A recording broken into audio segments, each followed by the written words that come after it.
A few things to go over today. There's quite a few aggravated assaults. One of them was a woman that had a stab wound. This was reported Sunday morning about 5 a.m. The way the call originally came in is that somebody had been shot, but it turned out she had a stab wound to her leg. She didn't have a whole lot of information. She said she was somewhere else, and then she estimated about 10 people attacked her, and somebody had a knife and stabbed her in the leg.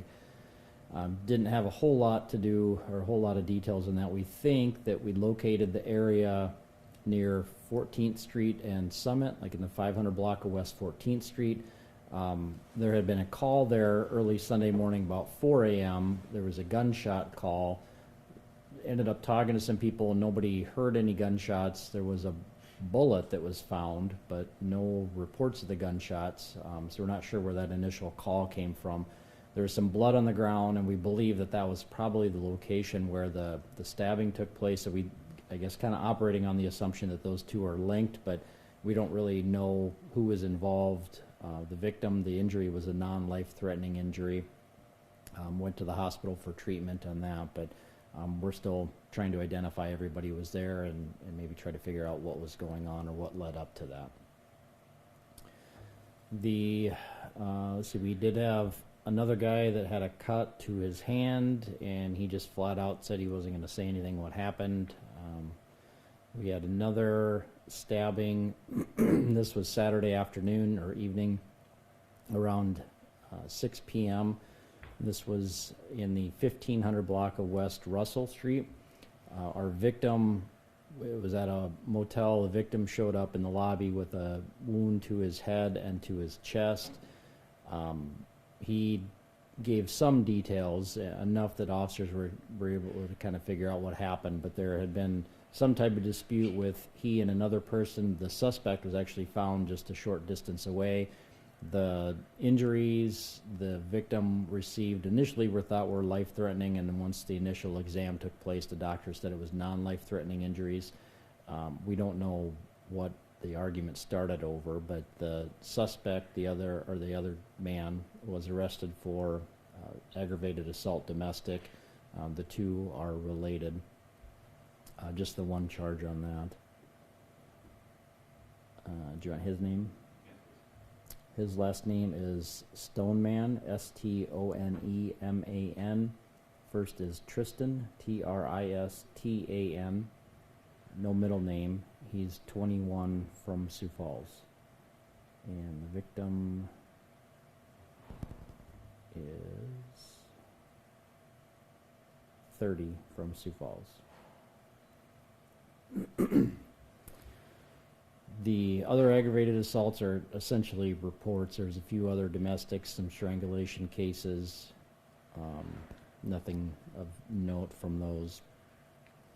The burglary, kind of our random stuff, apartments, houses. There was quite a few storage units that were entered. That was all on Southwest Avenue.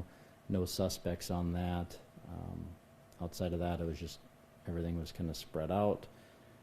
The disorderlies, the only thing out of that, this was Friday afternoon. We had, I didn't get the age.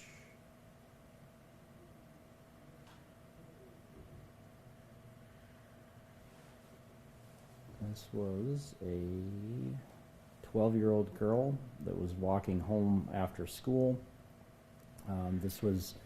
She'd left the Ben Rifle Middle School on East 41st Street and was walking south.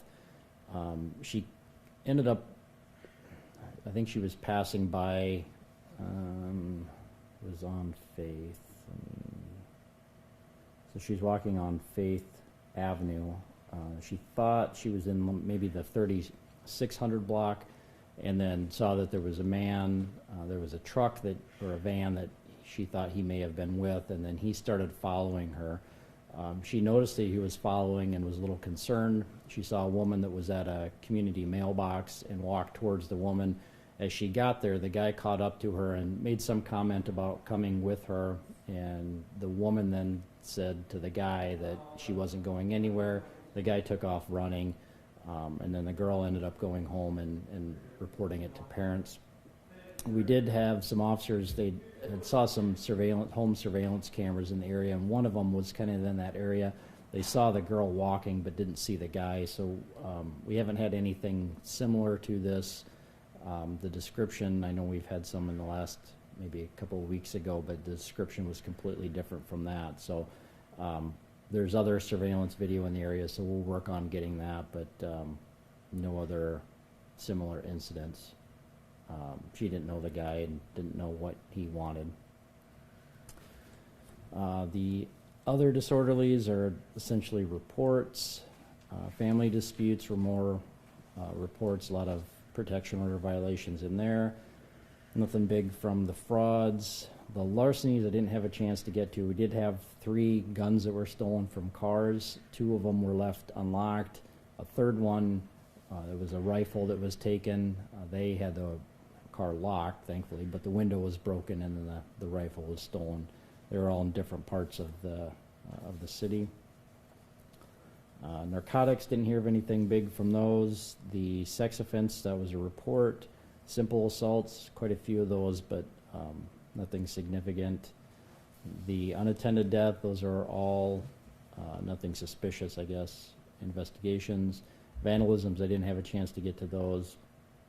And the 2 weapons violations, and one of them was that we talked about related to the aggravated assault where somebody thought they heard gunshots. The second one was a person that threatened to shoot a person, somebody else, but no gun was shown, no gun was displayed on that one, so no arrests have been made.